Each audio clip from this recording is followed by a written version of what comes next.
L'homme ne vivra pas de pain seulement, mais de toute parole qui sort de la bouche de Dieu. Voici votre moment de méditation quotidienne. Pour mieux connaître Jésus-Christ.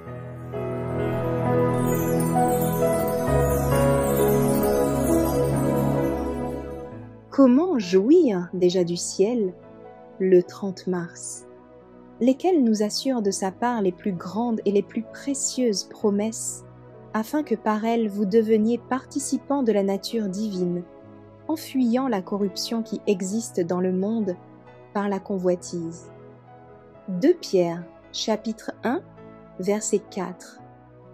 Le dessein de Dieu en nous donnant, par l'apôtre Pierre, de telles promesses est que nous devenions participants de la nature divine.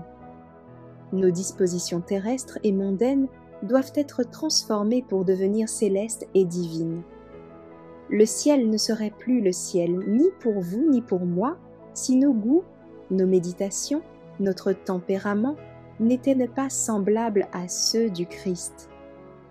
Seuls les rachetés, dont les cœurs ont été touchés par la grâce, peuvent estimer la valeur des demeures pures et célestes que le Christ est allé préparer pour ses enfants. Je pourrais vous décrire la félicité du ciel, les couronnes posées sur la tête des vainqueurs, le fin lin blanc qui est la justice du Christ, les palmes de la victoire, les harpes d'or. Mais toutes ces choses en elles-mêmes ne peuvent procurer le bonheur. Nous pourrions l'avoir sans elles, pourvu que nous ayons des caractères purs et saints, car alors nous possédons Jésus et son amour. La pureté, l'innocence, la conformité au caractère du Christ nous rendront le séjour du ciel délectable. Toutes nos facultés s'épanouiront en un tout harmonieux.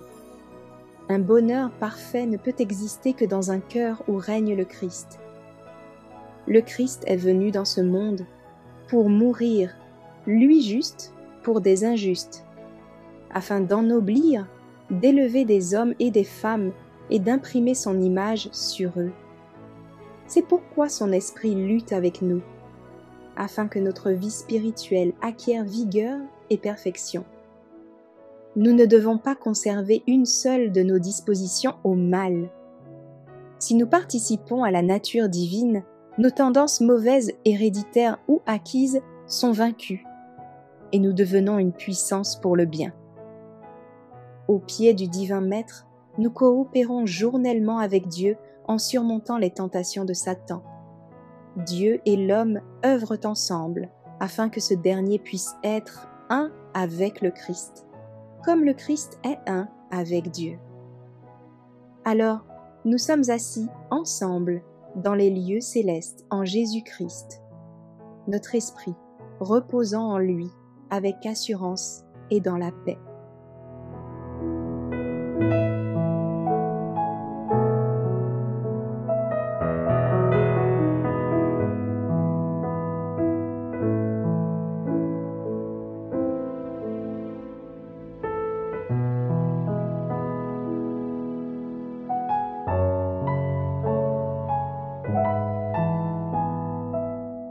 Merci d'avoir écouté cette présentation.